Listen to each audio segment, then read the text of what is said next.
Welcome to the Kings Beat podcast. I am James Ham, your Kings Insider for ESPN 1320 and the Kings Beat.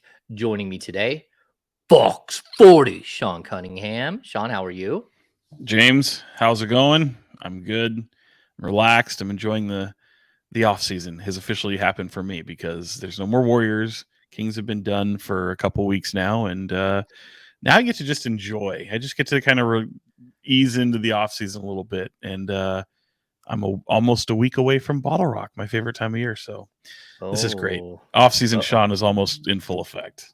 Off-season Sean. Okay, and of course we are joined by Brenden Nunes from the Kings Pulse podcast. Brenden, how are you? I am doing well. Nothing special. Had a enjoyable time watching the lottery, and it was a different experience than it typically is in years prior with Sacramento not being involved. But I'm doing well. I want to start by saying happy belated, James. Oh, yeah. I did have a birthday on Monday. How about that? Is today Tuesday? Today's Wednesday. He's 21 again. How did that happen? Yeah. Well, that and I don't know. We probably talk about this every year on the podcast, but my wife and I share the same birthday. So we're both May 15th. I'm 4 years older than her, but yeah, we have the same birthday. That makes it super easy. It does make it super easy for me, but also like I always get gifts as well because you can't just like show up to give her a gift and not bring me a gift as well because it's my birthday. So it usually works out for me. For our birthday, this is wild. My in-laws decided to come over and clean my garage. Wild. Really? That's okay. That took them at least like 10 hours just to pull everything out and then reestablish everything and put it back in. But I've had back problems all season long and for the last, couple of years. So the garage needed some TLC, but it's pretty cool. My birthday as well, there's a Kings tie to it because De'Aaron Fox and I share the same birthday, but there's always the people will say, oh, it must suck to have a December birthday or so close to Christmas. December 20th is my birthday. And so for you to share a birthday with your wife and also be on the heels of Mother's Day, do you separate the two or do you just basically combine the whole thing? Yeah, that's a good question. So the problem that we have is that my oldest is born on May 8th, a week before. He was actually due on our birthday. So he came a week early after everything was said and done. It was a couple of days early. But yeah, so between the two weekends, there's always a birthday and Mother's Day. And it just depends on which weekend. So we do separate it. Like we had a good Mother's Day. I made dinner. She went to a play with her mom. And then our birthday is always separate. And our birthday is cool because, when you go out, if you tell people it's your birthday, then they end up giving you like free drinks or a free dessert or whatever. So we always get that. And, it usually we get taken care of because it's a dual birthday and it's unique. And I'm getting old. So it's not the greatest thing.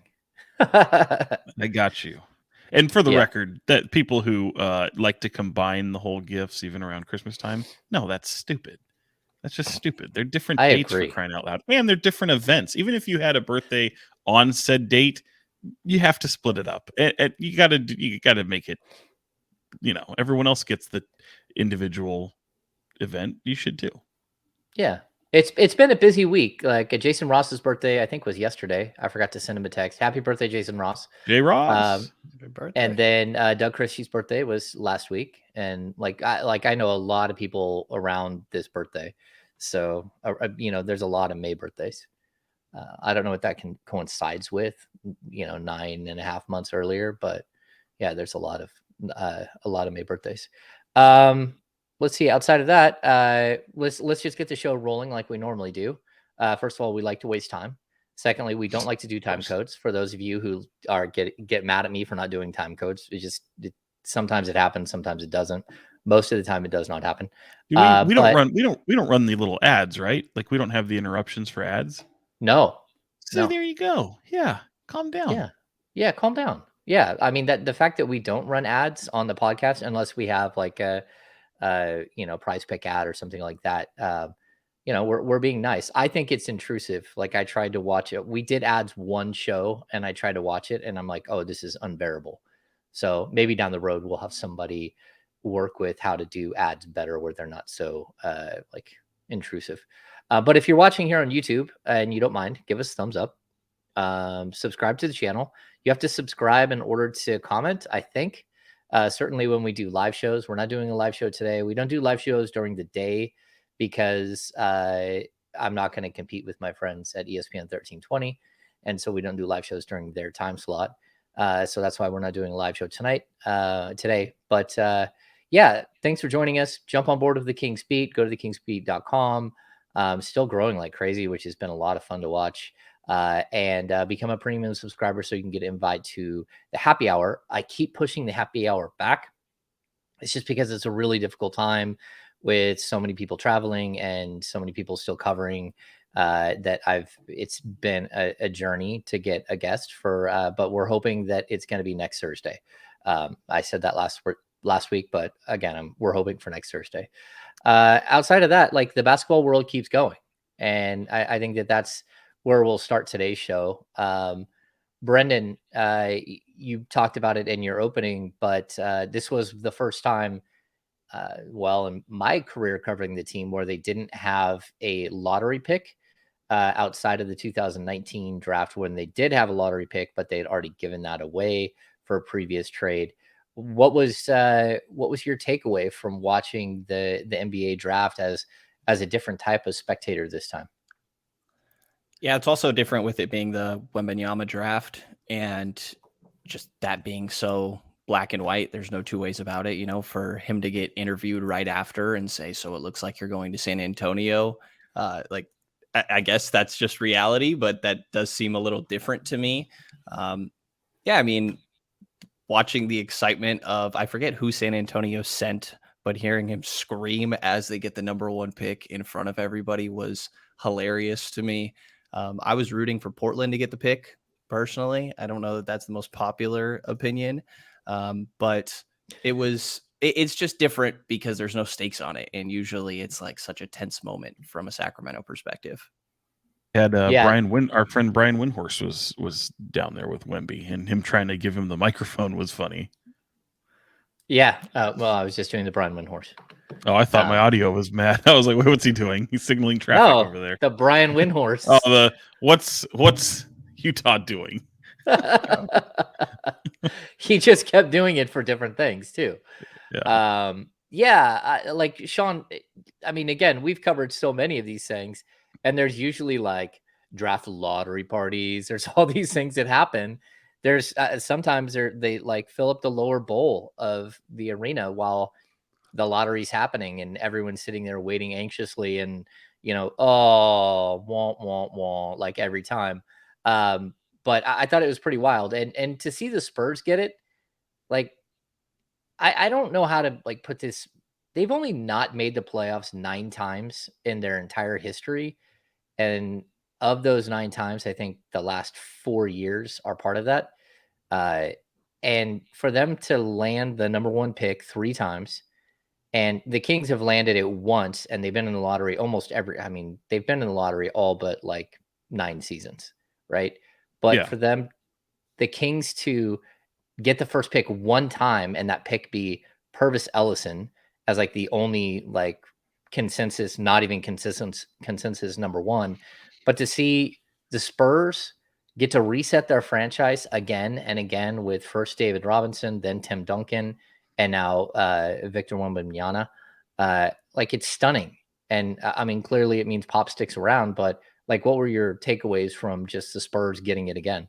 You were kind of like tiptoeing on like something's something's rotten in Denmark. What's going on there? Well, it's the smallest market team in the NBA. I mean, the San Antonio's population is around like 880,000 or something. No, but I wasn't insinuating. I was just like, it's like they're lucky. They are. Yeah, there's no more the frozen envelopes anymore. I mean, even if I don't know that if anyone, I would imagine most people haven't seen it, but the NBA does a decent job of putting out what the process is like behind the closed doors.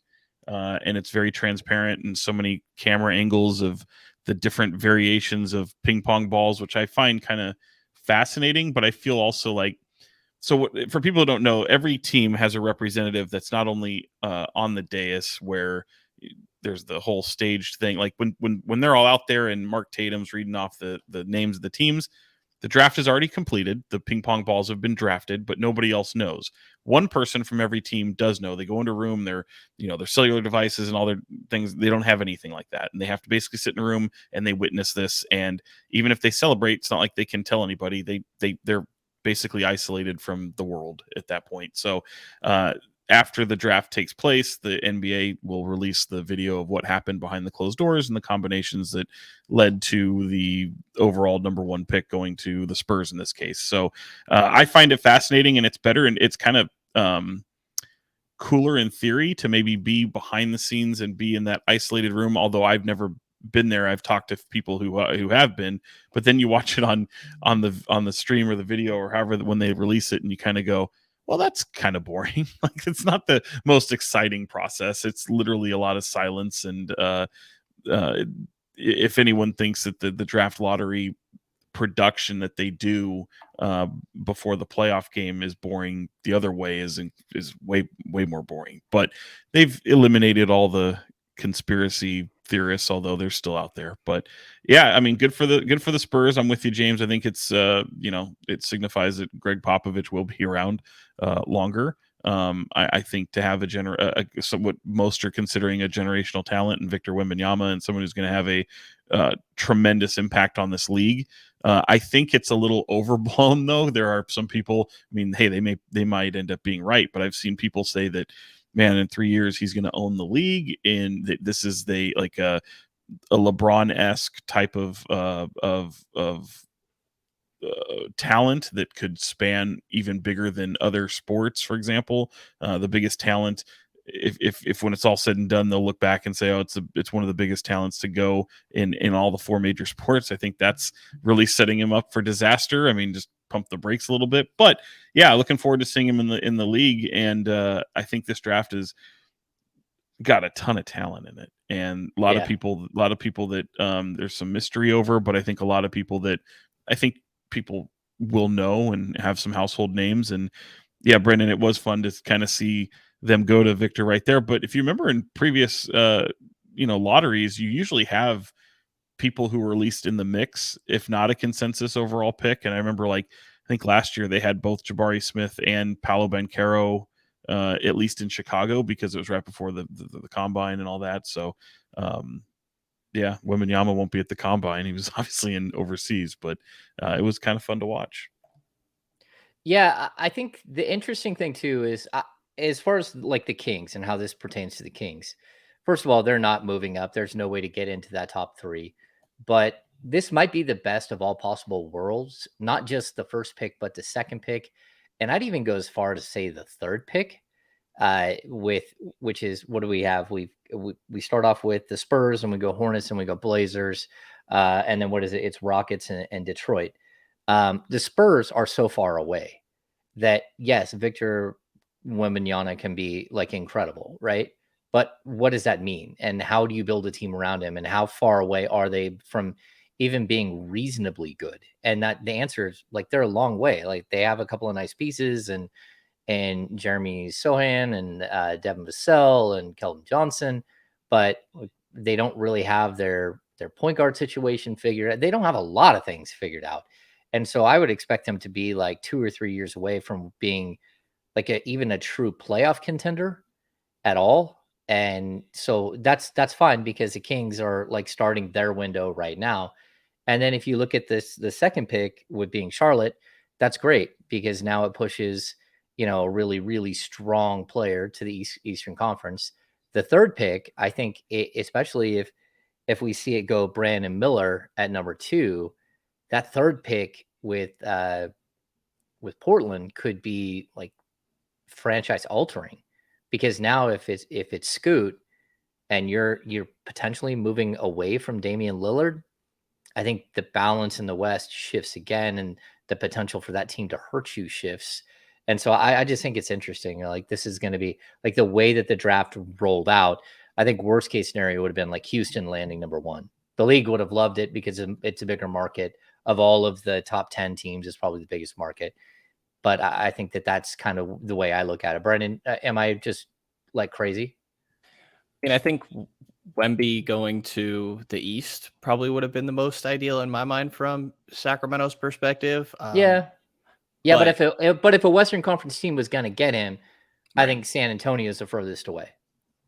Yeah, and I think they do have an intriguing young core to move forward with long term, but will take a little while. I agree with you. I think the Portland thing is probably the most interesting to me from that top 5, where, if it is Brandon Miller too, like you mentioned, and Scoot sitting there at 3, it's not even just him. Like, it's Anthony Simons that's there also. Like, you have a total logjam at that position, and it leaves you in a tough spot where, do you reset or do you try and shop that pick? Which I'd imagine they try, but it'll be interesting to see what direction they go. I mean, I think that could be a total shift in the landscape of just the league in general. If he goes to a different team that's flirting with playoff contention or already in playoff contention in the Western Conference, what that could do for them, or if he goes to the East, what that could mean. So Portland is the one that really stands out to me here as like what is going to happen with that pick and how they could impact the rest of the league. I think everybody's probably thinking they're going to move it to number 3. Yeah. Well, they're either going to move that or they're going to move Damian Lillard, and start over. Yeah, I mean, because if you get Victor there, like if Portland would have moved to 1, like they would have had a legitimate chance to like step up and be a contender again in the coming years. I just see at this point though, like you're taking a major step back, even if Scoot Henderson is incredible. And everything I hear about him is just like off the charts, like physically, personality wise, like leadership wise, who he is as a person. Like everyone around that elite team just raves about him. And he's been there for 2 years. So this is a kid who's like sort of taken a different path, but the path really did come with a lot of support. And I think he's going to be someone that really does have a huge impact on the league. I think he has superstar level talent. And then I would say the same thing about Brandon Miller. He has superstar talent, or at least like high end all-star talent. The problem with him is the whole, like what's happening off the court stuff and the poor decision making that he's shown to have in his past, and the fact that there's still a possibility that something comes up about his off the court stuff, where didn't he literally like brought a gun to a friend at a party or something, and the guy used the gun to kill somebody. So it's like some tough stuff. And like, if you're Charlotte, is that a consideration? Because you're already in a situation with another one of your players. Am I crazy? No, you got to think about it. Do you have image concerns in the league right now? You have, I mean, it's the Ja Morant thing isn't going away. It's peaking again, and yeah, man, there's a lot of things, a lot of factors to weigh. So that will be interesting to see what a team like Charlotte does. But I'm fully expecting Portland to move that pick, because I don't see Damian Lillard. I don't see them bailing on Damian Lillard yet, and use that 3 to get somebody and pair him alongside of somebody actually legitimate, and see what that can net you. Because I just don't see them blowing it up. I don't think they're gonna eject on him as long as Lillard wants to be there. I think they have to put every foot forward to make it work. Is there a player that jumps out at you that you would think that they would go out and pursue at that number 3? You mean if to trade for it? Yeah.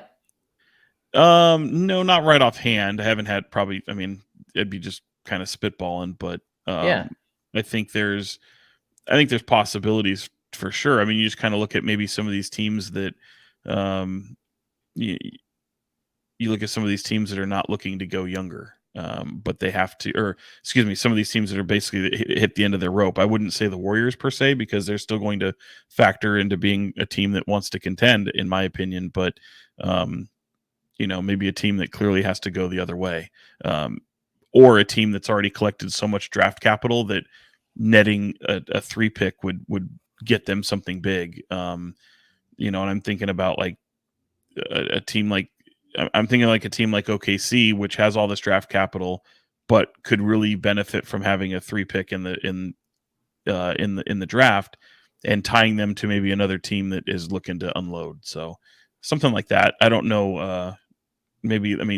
Shoot, Toronto's right there, right? Toronto is a team that probably bubbles to the surface right there. So, yeah, maybe a Siakam, maybe an Anunoby, maybe a several kind of options there. But would Toronto be that team that would need to fix to another franchise? Probably not, because they'd probably want 3 by themselves. So, I played your game. Siakam, I think, is a great shout. Like, I wonder if Brandon Ingram is part of that conversation. I think that maybe you could try to talk about that. Is there any interest from guys going on in Chicago? I heard Sam Vecini on a pod mention the idea of like Mikal Bridges, and I think that's really interesting.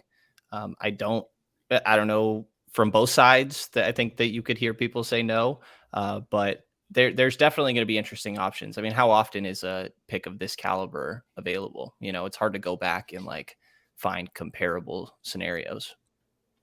Yeah, because it's not just that it's a high pick. This is a very good draft to go along with it. Yeah, I mean, this is like a spectacular draft that, I think everyone's looking at the top 5 and thinking, okay, these are all maybe 6, all like really high-end prospects. And the top 3 are potential franchise-changing prospects. Specifically, like the number 1 is a total franchise-changing prospect. But outside of that, I just think it's interesting. I think it opens a door for a lot of things to happen. And whether that's trades or just like shocking how someone could completely like shake up their entire franchise at this point. And so cool. All right. Outside of that, we've got the Western Conference Finals going on, along with the Eastern Conference Finals, which starts tonight, right? But the Western Conference Finals I'm just gonna like throw this at you guys. Do people just completely overlook Jokic as like one of the great players in the game right now, and probably not like a top 5 talent, but more like a top 2 or 3 talent? Like, because it just seems like that dude does every single thing you could possibly ask for. The only difference is he does it in like a big, giant, blobby white guy fashion, and people just kind of want to ignore it. But like watching him on this stage is just unbelievable. And like, what a joy to watch. I mean, he's so incredibly good. No, I think people give him his respect. I think what it is he continues to impress. Like, just when you think you've seen, oh well, he can't do better than that, or he just always has a move or something where you walk away every game going, wow. And let's be honest, there's sometimes he just doesn't bring it. But in the playoffs this postseason, I think he's been very, very impressive. And I remember there was last night that moment where he comes out, he gets 10 boards in the first 6 minutes. He's got 14 I think in the first quarter alone. A double-double like 3 minutes into the second quarter with 5 assists. Yeah, and he's impacting everywhere. Like, he's involved in every action that they have. But then him to chuck up that high arcing shot before the at the buzzer of the third quarter going into the fourth quarter, and AD, who believe it or not, actually, I mean, I don't think AD was getting enough credit. He was doing everything he could, and I thought he actually had some moments. He blocked a few shots. He blocked that little half hook that he has, which was in the first quarter of that game. And AD did everything you could do to make him just chuck up some garbage, and it was an absolute incredible shot. And he's looking at the bench like, what the fuck? Like, what do you want me to do? What else can I do? The guy just, like, he defended that as good as you possibly could and just heaved it up there and made it. Every time I watch that dude play, it's just scratch your head and go, I can't believe you did that. There was ridiculous shot making from both teams, but specifically Denver, and that first half was just ridiculous. And Jokic was a big part of it, but him setting up the guys around him, like, to just, I mean, we know how good Jokic is. To answer James' question, like, he got back-to-back MVPs for a reason. I think that if he would have had a more extended playoff run last year, that there's a good chance he would have won it again this year. There's just a lot of hesitations in my mind around, like, okay, well, he hasn't really shown it far deep into the playoffs, and maybe this is the year where you get to see that. let me hold you right there, Brenden. I think it's more representative of Denver as a whole, as the Nuggets as an organization, and how far they haven't gone, right? So I think that's where it's the Michael Malone pointed it out, I think, after they advanced to the Western Conference Finals after they dismissed Phoenix, and it's, no, man, we just continue to do what we do. It's everyone else that overlooks us and probably shouldn't. But if you look at the West, as discombobulated as it's been, and there's parity everywhere in the West this year, and we've talked about it, the one constant, the one team that just had this utter dominance for the most part of the season was Denver. And they're showing it in the playoffs. Yeah, Brenden. It goes beyond Jokic. Like, looking at his 34, 21, and 14 is obviously ridiculous.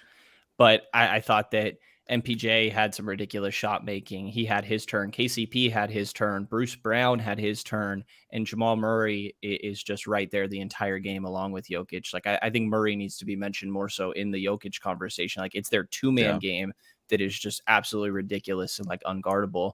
And then defensively, like, it's kind of what Sacramento's lacking is just that Aaron Gordon.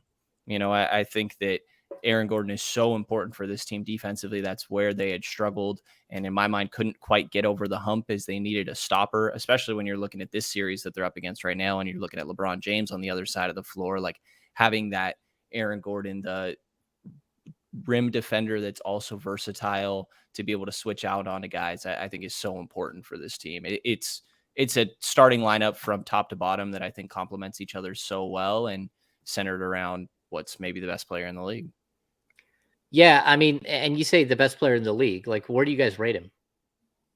Like, for Jokic, like, he's top 3. Yeah. And yeah, I'd say so. Like, top 1, top 2, top 3. Like, the advanced statistics, and I know people don't want to hear that, but the advanced statistics on him are some of the greatest advanced statistics that we've ever seen. Like, what he does, how he impacts a game on the offensive and defensive end is just absolutely insane. And it's him controlling everything. And it kind of leads us, like, before Sean came in, Brenden and I were talking, it does kind of, like, let's be honest, Sabonis is Jokic light, right? He's the other guy. Light. Yeah. Well, yeah, but he's the other guy. Well, he's in much better shape than Jokic, if that's what you mean. Yeah. But yeah, he's also the guy that, like, he's one other guy in the league that can kind of stuff the stat sheet like Jokic does, from a big man perspective, from the center position. And I think the biggest difference, like you pointed out, Aaron Gordon. Yeah, the Kings could use an Aaron Gordon type, that elite defensive minded athlete that, like, I don't know how they find that guy still. And we start, like, looking at all of the available players or the options out there. And you keep coming back to, like, pretty much 4 or 5 ground-based, great shooting, high basketball EQ players that they've had in the past as probably their best option moving forward. But I think the other thing that separated Denver at this point from the Kings, from what we saw from Sacramento, is that every single one of these guys is coming up with big-time shots. Like the Jamal Murray shots, even Christian Braun coming with big shot. Brown, like, taking it to the basket has been incredible. Like, there's been so many shots where you're just like, man, that was a huge shot. I can't believe he just hit that. And when we go back to the Kings series, I think experience played into that, but they didn't have those moments. If they would have had one of those moments, the one moment that instantly pops into everyone's head, they probably would have won the series, and they would have had a very good shot against a team like the Lakers in the second round. But the fact that they didn't get that big shot almost in any of the games, they had some good shots. They had moments where they had pulled ahead and some really strong, plays, but they didn't have, like, that defining moment where somebody hit some shot that you're just like, that's wild. I can't believe that just went in. I think that's what kind of separates it for me. And I also think if you look at Denver, you can see how these other pieces kind of fit with a guy like Jokic, but would also fit with a guy like Sabonis. There are some parallels there because, there's Mike Brown comes in and has this this arsenal around Sabonis who makes everyone better, right? And to use your analogy, the Jokic light, I agree with, but it's also like guys buying into roles. And you mentioned Aaron Gordon, right? And it's like him in Orlando. He's always been a fantastic defender. He was active. He was playing a different role where he also had to be kind of a top 2 player on those bad teams for the most part. And him coming to Denver and playing a different role around Jokic than what he played in Orlando is just night and day. And he fits in so well. He had a career year, and it's why he was getting all-star recognition, at midpoint of the season, people thinking he would make it because of what he not only meant to that team and the team's success, but really flourishing and having his finest moment of as an NBA player. So, and it's kind of, bearing fruit here in the postseason as well. I think when it comes to constructing a roster, that there are some notable differences between like Jokic, Murray, and De'Aaron Domas. I think the lack of shooting stands out primarily. And like that makes it tough to go get your Aaron Gordon, right? Like Aaron Gordon's not a good shooter. Teams are going to choose to leave him out there sometimes. And that doesn't really work when Domas isn't somebody that can space the floor. De'Aaron's improved there, but like you can have the Aaron Gordon because Jokic can play on the perimeter. I think that that's a big difference. I think De'Aaron's a better defender than Jamal Murray, but Jokic is a better defender than Sabonis is, probably just because of height in my mind. But I do think that there is a little bit of a difference there. But I do think it's more difficult from Sacramento's perspective to find that defensive game changer when your duo has some struggles shooting the ball, because typically the game changer defender that you're going to find will also have some shooting struggles, and that could really impact your offense. And I don't think that you want to get so caught up in trying to clean up your weaknesses that you harm your strengths too much. It's a fine line that, is why they get paid what they do, to find that balance. Yeah, I would say this, like if I'm looking at their roster, it's the guys like Kentavious Caldwell-Pope, Bruce Brown, Jeff Green. Although Jeff Green didn't shoot the ball that well this season, but like it's these guys that like the lockdown 3-and-D defenders that they have that I think really do help. So sure, Aaron Gordon is a big part of it, but the fact that it's also, KCP and you have Bruce Brown there that's doing the same thing, that's, causing all kinds of problems, and all of them are shooting such a high percentage. I mean, this team can absolutely shoot the lights out. It almost like it masks some of your deficiencies with a guy like Jokic, a guy like Jamal Murray, and even a guy like Michael Porter. They, on the defensive end, those guys aren't as great as you would like if you're talking about a championship team.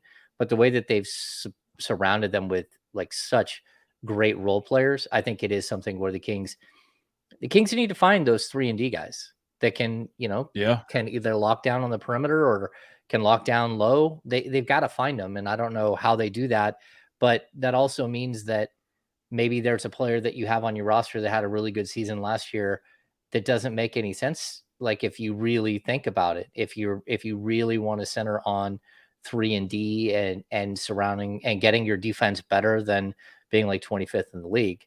And so I think that there are going to be some hard decisions, because like these guys are role players. They might not have the overall punch of some of your offensive pieces, but the fact that they bring it on both ends are it's game changing, and it's game changing because now you get into these series where you can give Devin Booker 6 different looks, and the Kings don't have that option.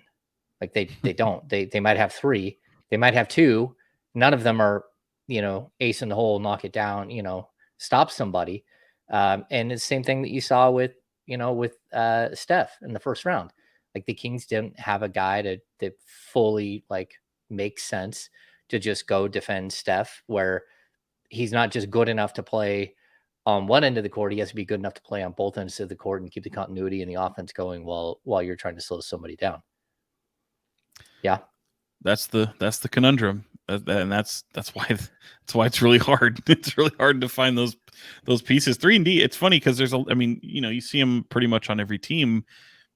They're out there, but the old expression like that, and having a stretch 4 that rebounds, they don't grow on trees. Like it's so difficult. And it's kind of funny I was looking at probably players that would be available later for the Kings at 24. You start to see a lot of the fours and that have these long wingspans that could be in that area. The problem is they're 18, 19 years old, which is the trouble with where the Kings are at, needing somebody who probably has a few years of experience, if not multiple playoff run experiences, and trying to find those ones to fit in, as opposed to getting drafting a player that you may have to wait for a few years for them to develop. And that was what stood out to me with the Warriors and their playoff run, because you had a Warriors team that as a core has a rather old core, and they're surrounded by a ton of young guys. And if you consider Jordan Poole part of those young guys, but also part of the core, he's basically it, because Moses Moody and Jonathan Kuminga are tertiary players on this team at the moment, but factor to play a much bigger role if they still remain on the team going forward. So, those are tough situations to build around, and you almost have to pick one lane or the other. And for them, especially being in luxury tax, that's a whole nother ball game compared to what other teams have to go through. Like, if you're the Kings, you're in a very great situation, because you have so many players that are stepping into, if not barely into their prime. You don't have a whole lot of old dudes on this team, but you don't need a lot of youth either. So you have to find those guys that fit with the mold of what you have. You can stand to bring in some older dudes, and it's the younger ones that are going to kind of hurt you a bit as you move forward and try to become this consistently good playoff team that is able to compete within the Western Conference. Yeah, I think it's interesting because when we look at the Kings roster construction, the players that they do have, the young players that they do have, are very specific role players, at least right now on the team. Keegan Murray played 30 minutes a game, but they really limited who he was as a player for most of the season. We saw flashes of who he can be, and I expect that we'll see more and more of that as we go forward. But even a guy like Davion, these are older players coming out of college. I've talked to, people inside the Kings. They have this idea that they like to know what they know about a player. And so they're not playing the speculative. Oh, look what he did. Oh, he was onto something too. Look at his face. Look at that face. I think he's saying that to hell with the unproven, we think this person can be this, or have they want to know what they already know and draft based off that. The potential, unbottled potential, or is basically black magic in this, as much as some of the other teams are. And that is also just shown in their draft history. Hello. Hi, James. I'm back. Stupid internet. Back. It's a minimum day today, so all the kids are home early in the neighborhood, so everyone's like absorbing all the Wi-Fi. To finish what I was saying, Sean, you kind of took it. I heard you take over. But yeah, like the Kings know what they know about these players that they're drafting, and they're not like choosing to speculate. And I'll fit Sasha Vezenkov into that as well. So as opposed to getting the 49th pick in the draft, which is like, throwing money down a well and you have no idea what you're going to do with it. They got cash considerations and Sasha Vezenkov last year. And now they know exactly who Sasha is. Like, he's developed in Europe over the last year and a half, way more than he did in the previous 10 years that he was a professional. You saw him start to excel, but you look at his skill set and you're like, okay, I see what they like about him. I see that he can hit a 3-point shot from the power forward position. I see that he's physical. I see that he can rebound a little bit. It's not like I think all of these traits are going to translate, but what I do know is that he's not going to cost all that much money.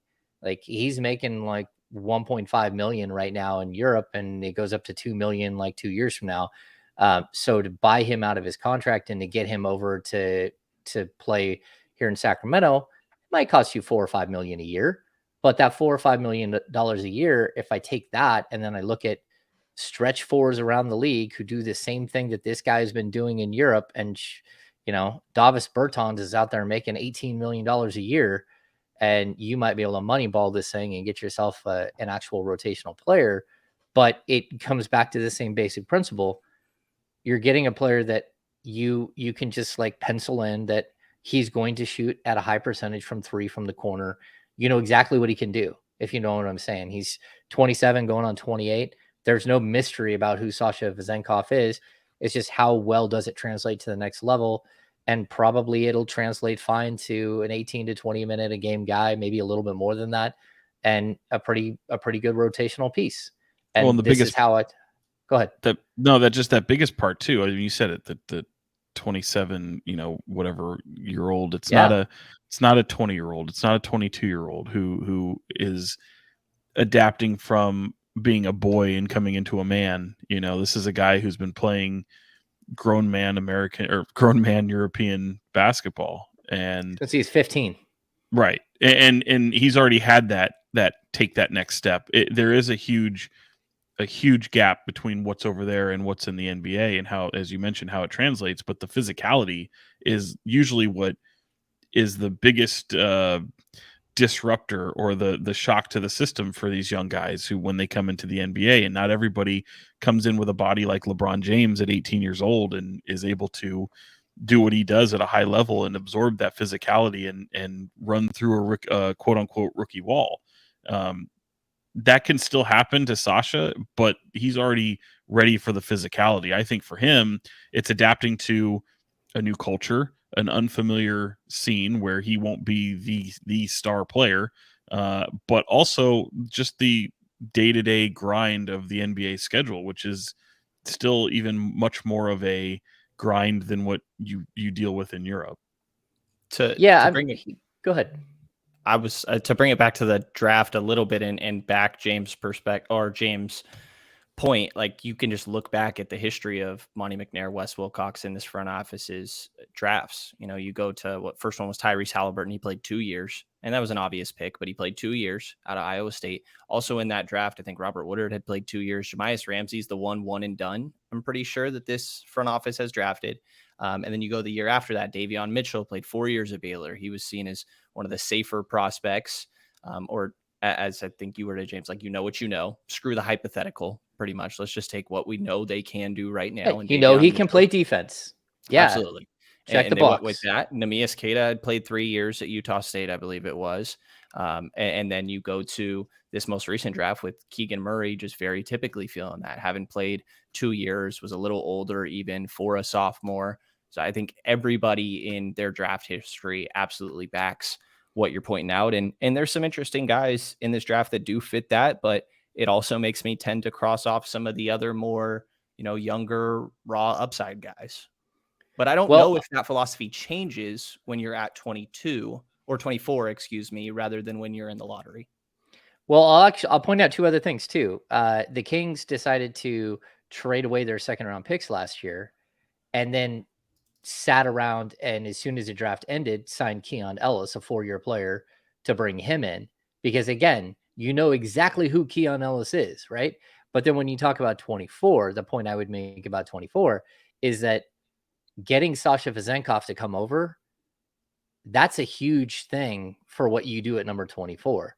Because if you have him coming over and you have a rotational spot filled, maybe you do take a flyer on a young player right there that's got unlimited potential, or does some things that you don't know that you can get out of the other pieces that you have. And that's because you have another player who's coming in that's already going to be under contract, that's already a specific age. And it's okay to have a 20-year-old who sits the bench, plays primarily at Stockton for the next year and a half, 2 years, and you can groom while you're sort of, growing the rest of your roster and playing high level basketball, hopefully playoff level basketball.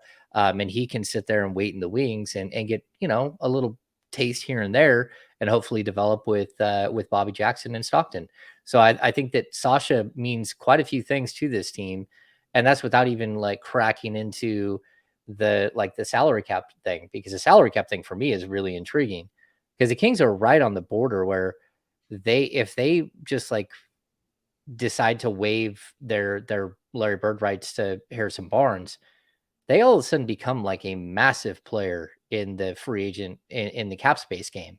Like, I got them at roughly, like, including cap holds, if you wipe out Harrison Barnes, at roughly $30 million. That's 27.5 for Harrison on the cap hold, right?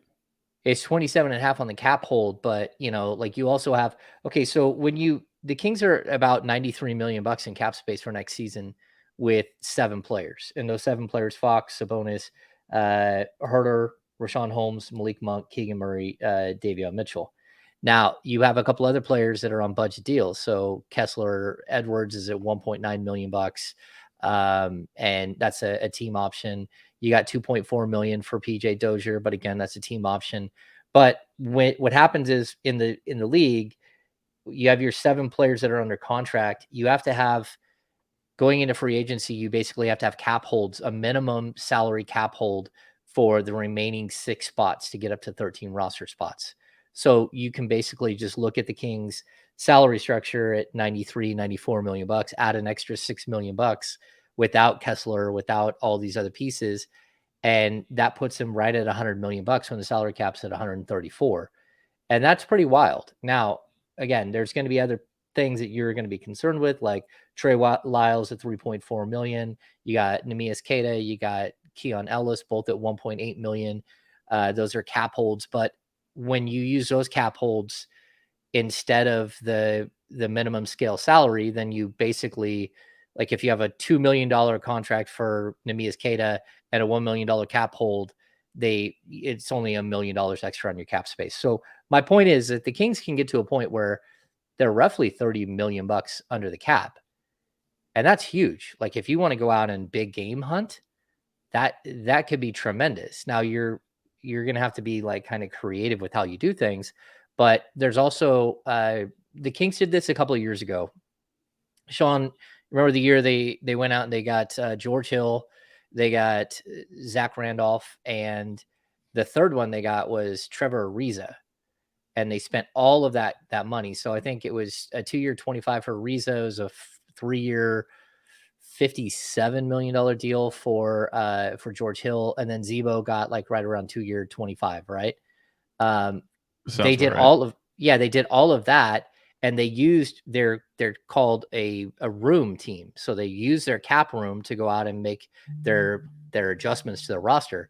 Then they came back around and they used what's called the room exception. So you don't get your mid-level exception and all of those players, but they used all their cap space, and then they used their room exception to go out and sign Rashawn Holmes to a 2-year, $10 million deal. That exception is moved up to like 7.8 million bucks at this point. And so they could add another player, or that they could use part of that money to bring in Sasha Vezenkov. So like what I'm saying is that there is a lot of ways that this team can improve themselves, either as a full cap space team or, whether I don't think that they're going to like stick with the Harrison Barnes plan for all that long. Like they're going to try to either figure out a contract extension for Harrison Barnes very quickly so they can get their cap space back and go chase other players, or they're going to have to move on. That's kind of the way this is going to go. Or there's sign and trade possibility as well, right? Well, yeah, of course. But yeah, like, I mean, how much is Harrison going to get? And the mid-level exception is up to almost like, it's like 12.5 million bucks this year, almost 13 million this year. So like, how much more is he going to get than that? And would a team just rather sign him using the MLE if it's not the Kings? So yeah, I think it's complicated, but like I could see this team looking dramatically different with just like opening up and chasing a big time player. Yeah, I think restricted free agency is kind of a tough spot to be in sometimes, but there's a couple names that stand out. Like I think Cam Johnson is a popular one. I don't know exactly what he provides you defensively, but kind of interesting. I think that Matisse Thybulle, PJ Washington are somewhat interesting. Like there's intriguing guys. I mean, it's not the most popular, but Draymond Green is a free agent.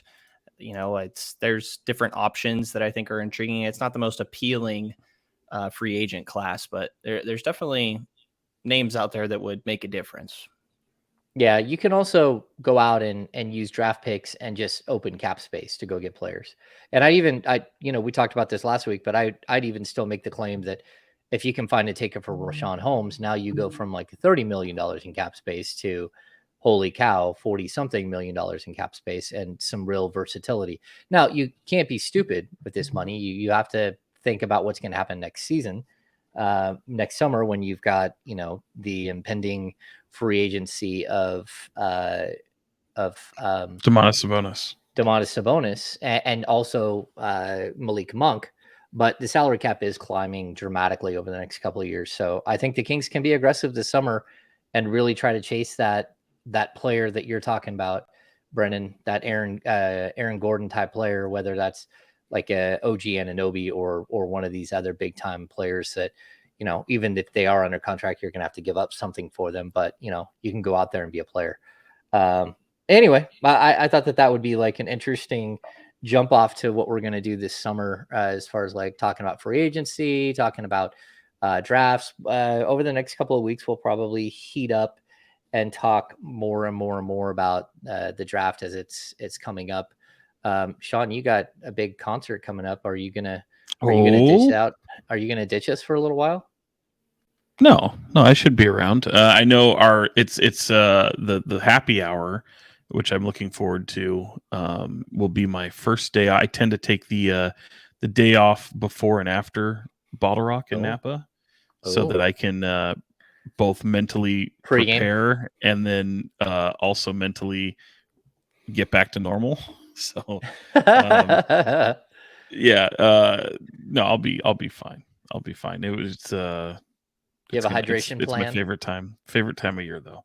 Yeah. And there's always a hydration plan. You got to stay hydrated, but it's also not, it's Napa, so it's not terribly hot. It's not like it's Coachella. It's not like you're in the middle of the desert. But it's a blast, man. If no one's ever been to Bottle Rock, for people who don't know, man, I go, I book that. And before even the lineup comes out, that's how committed I am to that festival every year. Are you going to see if you can find Domantas Sabonis in the crowd? I think he said he was. I don't know. I think he might be there. I think we'll see a few former Kings. Actually, I think you might see a Vlade Divac. You might see a Brad Miller. Red Hot Chili Peppers are there, so Vlade and Red Hot Chili Peppers are very, very close. Imagine that. Oh wow, that's an interesting. Last time I went to Bottle Rock and Red Hot Chili Peppers were there. Brad Miller was in attendance, and he was in with the people, and Vlade was not. He was in the VIP luxury box that's too far away from the stage for my liking. So kind of get in there while you can. Yes. Yeah. Okay, so we haven't done the business of basketball. The business of basketball. We'll start with Brendan. Ja Morant's an idiot. Your thoughts? No, I mean, I think the bigger point is like, what does this mean? How long is he gone? What would you predict that the league is going to do here? Because this is the second time that he's embarrassed the league in a bad way, and go for it. Yeah, I mean, it's just dumb as hell. Like, yes, it just happened, dude. And even your friend tried to move the camera when you pulled it up because he knew you were being a dumbass. Like, you're not thinking at all. I don't even know what to make of it. It's just, it's ridiculous. When, of course, I'm sure like most people, when I saw the reporting, I'm like, there's no way this is again, like what, how? And sure enough, I think that the punishment, if you make him ineligible for the 65 games to make All NBA, then he loses out on potentially being a Supermax, which is a lot of money that he'd be forced to in that way leave on the table. And I think the punishment puts him close to that 65 mark, meaning 20 games suspend, or what is it, 18, something like that. That's 17. I think it's maybe something flirting with that, if not over it. I think that's kind of the way that the league can, I guess. I didn't even factor that in. That's absolutely brilliant. I did not even factor in the Supermax and what that will mean for him, like financially. That's crazy. Sean, what do you think he gets? I think he gets between 15 and 25 games, and I think it'll be 20. And again, I actually believe a lot. If anyone saw JJ Redick's comments earlier today, I think he hit the nail on the head. I don't think he needs a year-long suspension or anybody, throwing half the season out and garbage like that, because let's just everyone take a breath. Like, he didn't do anything illegal. We know this. It's the more awful look. It's the brazen carelessness in which he is doing some of these things, especially this level of stupidity to just, we're not even talking 2 seasons later. We're talking literally a couple months after meeting with Adam Silver, and you're just that reckless and have that much disregard for authority, or where you are in terms of being a player in the league that has a image to uphold and all of those things. So yeah, terrible look. I don't think that they need to suspend him for a year. I think people should probably pump the brakes there. I think this, it's not a throw the baby out with the bathwater, but let's I think a 20-game suspension is probably in line. I think it's more than warranted, and I would encourage people to listen to those comments, because I thought he hit it right on the head. And I want to say this too, because I think he I thought went in, but he's also saying, I'm not saying you don't punish the guy. You absolutely do. That's not what he's saying. But there's some pretty outlandish suspension ideas that were coming out over the past few days, and I don't think you need to go that far. I think he's going to get half the season. Well, I think that'd be too much. I think he'll get 40. Look, it's a repeat offender thing, but it's also, he just made promises. He just made promises to Adam Silver like weeks before. Like, Right. They had conversations, and you said you would be on your best. You said you were past this, that this wasn't going to happen, that this wasn't going to be who you were. And the league has used him as one of the faces of the entire league. The NBA has, and like when you do that, the players is a big part of that, right? So like, he has a monster shoe deal with Nike, like all of these things, like it all plays into the package of being a superstar talent and a superstar player, not just a talent. Yeah. I mean, he is a superstar player, and to not only do it once, but to do it twice. I just don't know how Adam Silver can look at this and take it a different direction and allow him to like slip up, especially when you could say it's the off season. It's the off season for him, but like this happened during like prime time, like some of the great basketball that we're watching. It's a distraction. You take away from Game 7 of the Philly Boston series. You take away from Game 1 of the Lakers Denver series. The focus should be on just outstanding players and teams left in the playoffs, not on a dumbass. You have to point out too, and Brenden, I don't know where you fall on this, but you do have a players association, and your previous suspension, which I would argue wasn't enough, 8 games, it was not enough for what had happened. And if you just to look at it, like, you had a number of events that happened this year, and you only gave him 8 games. Okay, I would say you were too lenient in the initial punishment, and to use your idea of half the season to go from 8 games to 40 or 41, I think would be too drastic, and that's based off of your initial punishment. So that's why I feel like 8 to 20, jumping from 8 to 20, possibly 25, is more in line with what punishment will come, and I think it's absolutely warranted. All right. I don't really know. I mean, you guys have been around longer than myself, and I know there's not exactly comparable situations, but I don't really know. I can't connect it to anything previously that I feel like is a good marker to kind of correlate this with. I could see it going either way. I tend to lean a little bit more towards Sean's number, but I have no clue how they're going to handle this. I like to have said directly to Adam Silver, like whatever the exact wording was, but along the lines of, I'm going to be on best behavior, and then immediately do this. I mean, I got to imagine it's going to be pretty significant. And by the way, for his statement to come out at like hilarious timing right after the lottery ends and going into Game 1, like hilarious timing. With, by the way, no apology, right? Like, did I miss? Well, there was no apology in that, right? I'm trying to bring it up as we speak. What is the statement? The statement that Woj tweeted out is... I know I've disappointed a lot of people who have supported me. This is a journey, and I recognize there's more work to do. My words may not mean much right now. I agree. But I take full accountability for my actions. I'm committed to continuing my work on myself. There's no apology there. No. Nope. I mean, the funny thing is, the ESPN headline, Tim McMahon had shared it. I know Woj had tweeted it as well. But the part here about Ja taking accountability for video is Silver reacts. He says he takes accountability, but there's no apology. So it's ridiculous. Yeah, I waved a gun. Maybe sorry you feel that way. Right. Yeah. Yeah. Oh, I'm sorry you were offended. Right. Yeah. Yeah.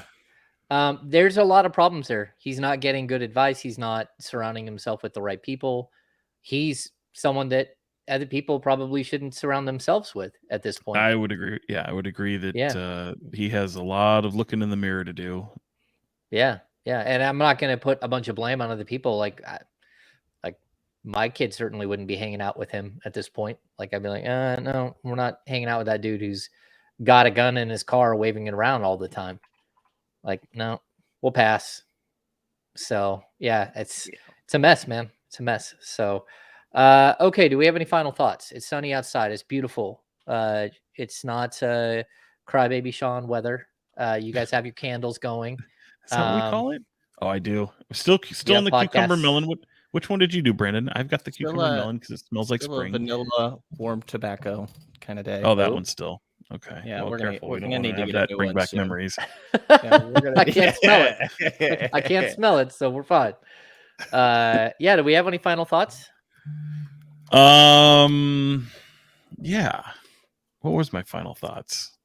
Did we pick conference finals? Who we think is going to be in the NBA finals this year? I don't think we did. Denver, Boston. A couple episodes ago, yeah. So everyone's writing off the Lakers. Are we doing that? Because I think I would agree with you. It's not reactionary to game one. This is just kind of already where I was. I actually think the second half of game one, the Lakers figured out a lot. I know. I think putting Rui on Jokic and AD roaming around, like I'm surprised they brought it back the way they did. But I still think Denver, Boston. She went Denver, Boston. I think that's my pick as well. I'm going to say, not that it really matters, but I say Denver in 6. That's safe. I actually think it could be 5. And I think the Western Conference or the finals? Sorry, I'm saying in the Western Conference. Yeah, Denver in 6 over the Lakers, and then I'll say I think Boston Heat could go 7, and I think it probably will. But if it goes 7, I kind of like the Heat in that series. So Boston's my pick, but if it goes 7, I think it goes to Miami. So you think Miami has a better chance of winning than the Lakers? Yeah, I do. Like their series, not the Correct. Yeah, and by the way, and shows you what I know. I don't know a damn thing because I thought the Warriors would have no problem against the Lakers, and they struggled. But it was all self-inflicted. When we talked about that, that was just the Warriors were gross. So they ran out of juice, and that was a team that did not want to sit there and hang out for another couple of weeks together. I think some of them wanted to. There's some that just some of them did, but that's okay. Like you've been to that party where it's like, I don't think these people want to hang out with us. We should probably leave. This guy doesn't stop. This guy doesn't stop drinking. This guy keeps punching me. What is happening? Anyway, so yeah, I'm gonna go Denver in 5. I think Denver in 5, and I think Denver Boston finals. And I'm going for Michael Malone, my dude Michael Malone, to win his first NBA championship. Whoa, Denver doesn't. Brennan just thumbs down Michael Malone. That was no, it's not to Michael Malone. It's more of I'm rooting for the Celtics. Oh yeah, you grew up a Celtics fan, right? Yeah, Celtics ties. Like actual ties? You have like a Celtics tie, like that you wear? No. Oh, that's too bad. No. Is it a little fighting guy? No, I don't think so. Have you started watching anything? No, okay. No. All right. What? You're just never going to do that, are you? I guess we should just chalk it up to a loss. Yeah, I'm running out of things to watch. James has watched everything. You don't have to watch it. You don't have to do what he does, but I was looking at something the other day. I'm like, this looks interesting. I wonder if I've watched this. And then my wife's sitting right next to me looking at me like, are you serious? And then I look, I'm like, oh, yeah, see, I've seen all 3 seasons. I've seen that.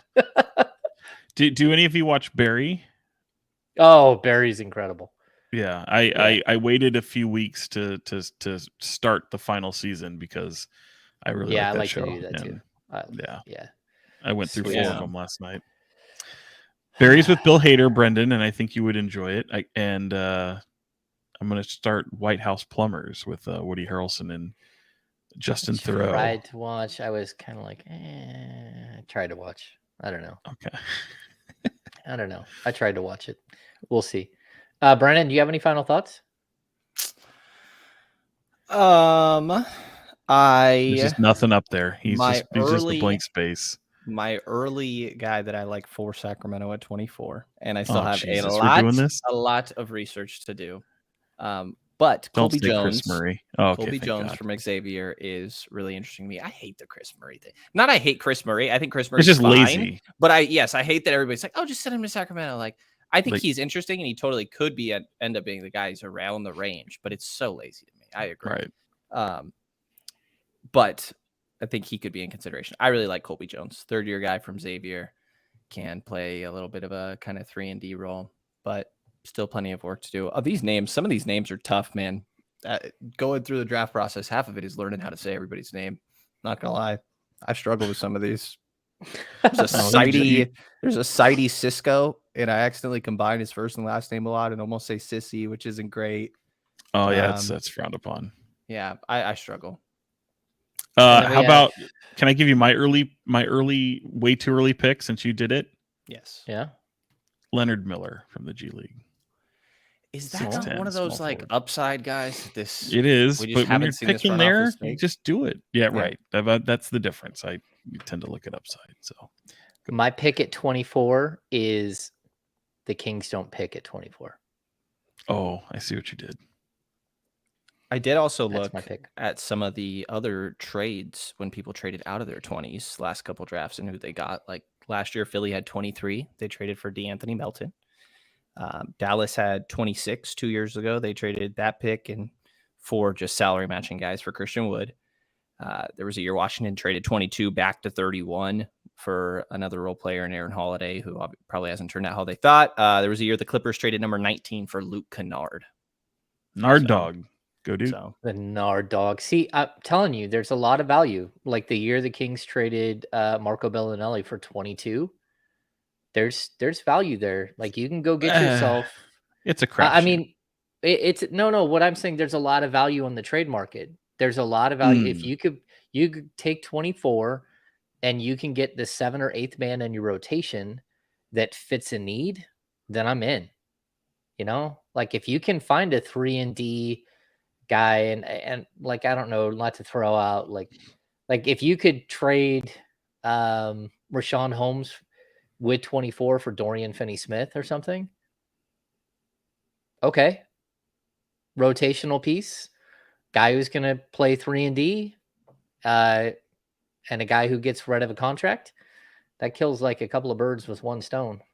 So you have this pained look on your face even when you said it. Who, me? Yeah. No, I don't know. It's possible that I forgot my my IFBs today, so I was using earbuds. So maybe that's what it is. Oh, okay. I got you. Okay, so my final thoughts: get outside. I've been walking. I've got a long road of rehab with my back for right now, just so I can push off surgery as long as possible. And so I've been walking every day. I had 6 of the last 7 days. I think I'm at like 21 miles total.